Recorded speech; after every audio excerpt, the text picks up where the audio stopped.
अस्सलाम वालेकुम class, hope you all are fine. And हम सोशल स्टडीज़ में सेक्शन ज्योग्राफी से जो है चैप्टर नंबर 2 कर रहे हैं, जिसका हमारा टॉपिक है weather and climate. Previous lectures में जो है हमने इसकी रीडिंग, वर्ड्स मीनिंग और शॉर्ट क्वेश्चंस किए थे, जो कि मैंने आपको याद करने के लिए और नोटबुक पर लिखने के लिए कहा था। और इसके साथ मैंने आपको इंटरलीव के लिए जो है वो डायग्राम्स भी बताई थी कि आपने कौन कौन सी डायग्राम्स जो है वो ड्रॉ करनी है, और अगर आपके पास पिक्चर्स हैं तो आप वो भी पेस्ट कर सकते हैं। सो आज जो है हम लोग इनके इस चैप्टर की जो है लॉन्ग क्वेश्चंस और वर्कशीट करेंगे। सो स्टार्ट करते हैं लॉन्ग क्वेश्चन से। हमारे पास फर्स्ट लॉन्ग क्वेश्चन है, why is the amount of rainfall so important for the climate. यानी कि रेनफॉल की जो अमाउंट है वो क्लाइमेट के लिए बहुत ज़्यादा ज़रूरी क्यों होती है। Rainfall is important in determining the climate of a place. Rainfall जो है ये तय करती है कि वहाँ का क्लाइमेट जो है वो कैसा होगा। As less rainfall can make a land dry, यानी कि अगर कहीं कोई ऐसा एरिया जहाँ पर बारिश कम होती है तो वहाँ का जो लैंड है वो बहुत ज़्यादा ड्राई होगा, वहाँ का जो वेदर है वो हॉट होगा। And more rain affects the temperature of a place. Whereas अगर बारिश कहीं पर होती है नॉर्मल या फिर बहुत ज़्यादा, तो वहाँ पे जो है वो इसके टेम्परेचर को जो है वो इफ़ेक्ट करती है।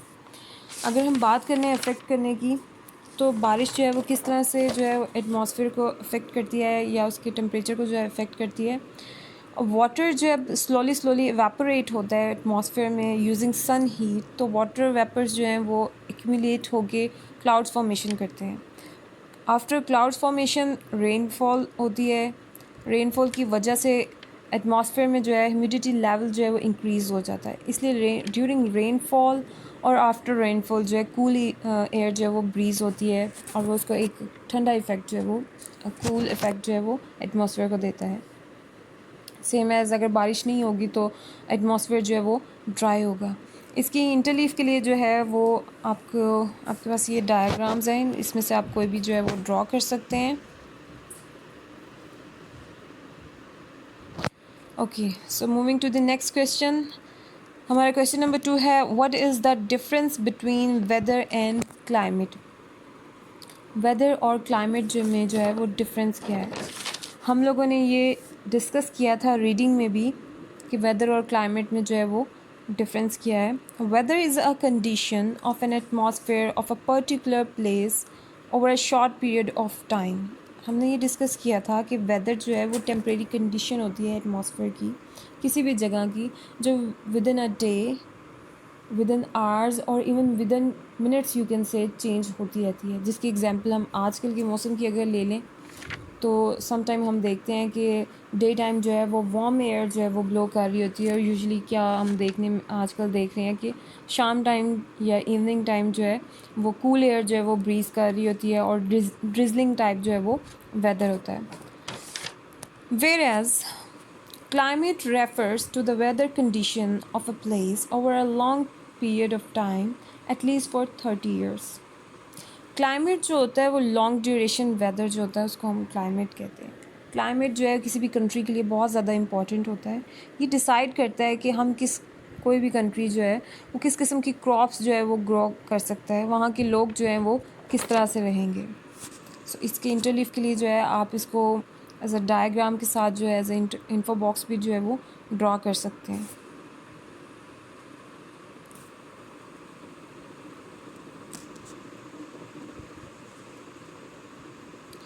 Okay, so now we are moving to worksheet. अब हम वर्कशीट करेंगे।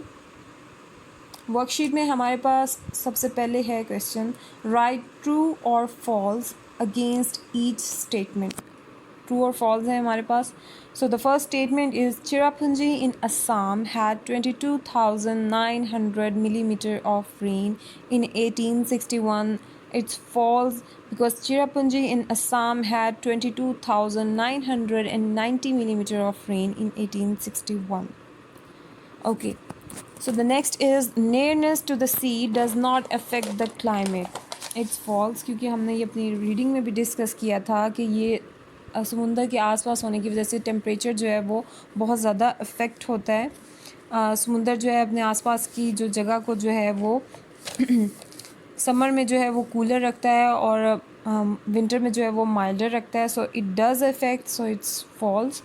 Mount Kilimanjaro is 5200 meters high and covered with snow all year round. ये हमने रीडिंग में भी डिस्कस किया था कि माउंट किलिमंजारो जो है वो इक्वेटर से थोड़े से डिस्टेंस पे होने के बावजूद जो इसका टॉप है वो सारा साल कवर रहता है स्नो से.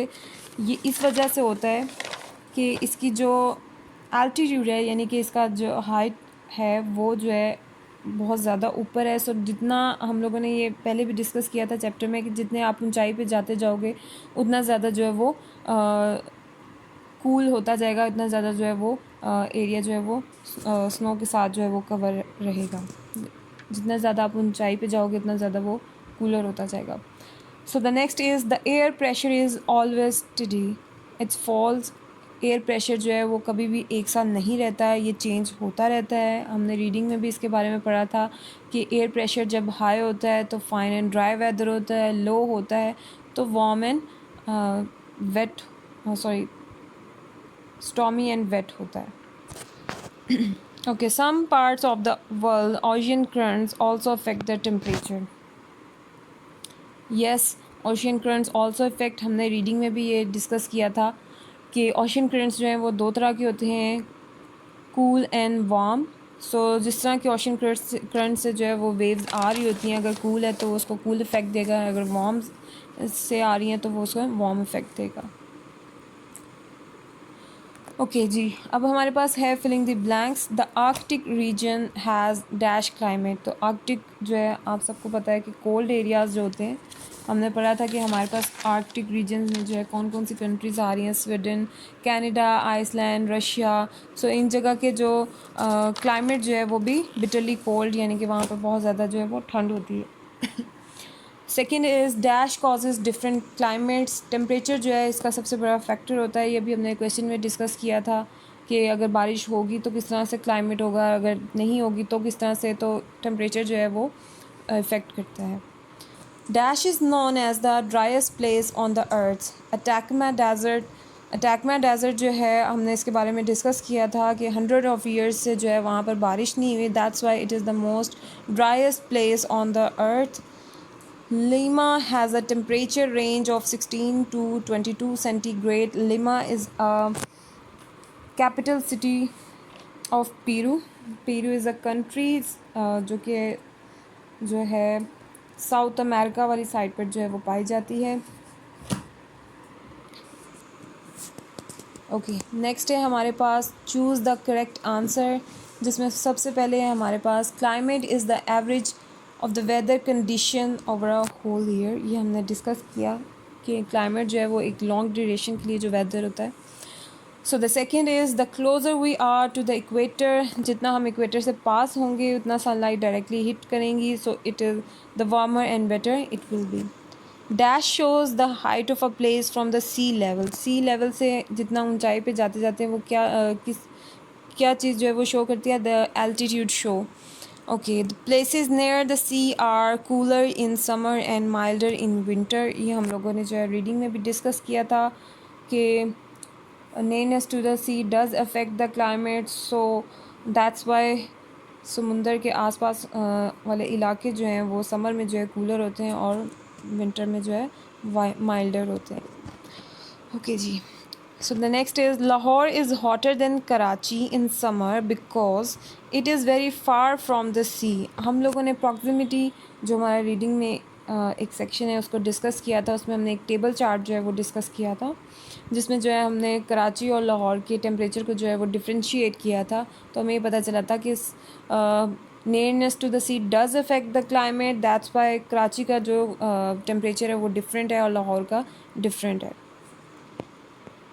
The next is when the air pressure is high, the weather is usually fine and dry. तो हमने ये डिस्कस किया था कि जब एयर प्रेशर जितना ज़्यादा होगा उतना जो है वो एटमॉस्फेयर जो है वो फाइन एंड ड्राई होगा, जितना लो होगा उतना ज़्यादा स्टॉमी एंड वेट होगा. ओके जी class, so this was our chapter number 2. हमारा चैप्टर नंबर 2 जो है वो कंप्लीट हो चुका हुआ है. इसको आपने अच्छे तरीके से जो है कंप्लीट चैप्टर को याद करना है. आप लोगों की डायरी में जो है आप लोगों ने ये लॉन्ग क्वेश्चंस को याद करना है और अपनी ज्योग्राफी की नोटबुक पर जो है वो लिखना भी है। इसके साथ आपकी जो मैंने आपको इंटरलीव के लिए डायग्राम्स बताई हैं आपने उनको पेस्ट, अगर आपके पास पिक्चर हैं तो वो कर सकते हैं, और अगर ड्रॉ कर सकते हैं तो आप उसको ड्रॉ करेंगे। लॉन्ग क्वेश्चंस को आपने लिखना और याद करना है, जबकि वर्कशीट को जो है वो आपने सिर्फ़ और सिर्फ याद करना है। Okay class, so this was it for today. Thank you so much. Take care. Allah Hafiz.